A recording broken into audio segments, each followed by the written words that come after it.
How to hide your player name or your username when in a match in Fortnite. So hey guys, welcome to this tutorial. In this tutorial, I'll guide you through the exact steps on how you can hide your name in Fortnite. So all you will need to do is simply follow these simple and easy steps. So the first thing that we're going to do is click onto the profile picture right here on the top, and when this menu appears, from here click onto the settings gear icon.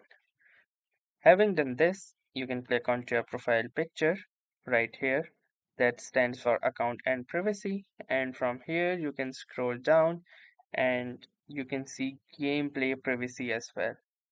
Now within this privacy, you can see these two options.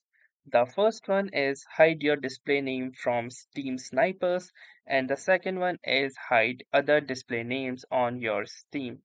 So make sure that you enable both of these, and now for most of the cases, your name will be hidden during any particular gameplay. For more information, you can pause the video and read the contents for this one as well as for this setting as well. So that was all for this tutorial.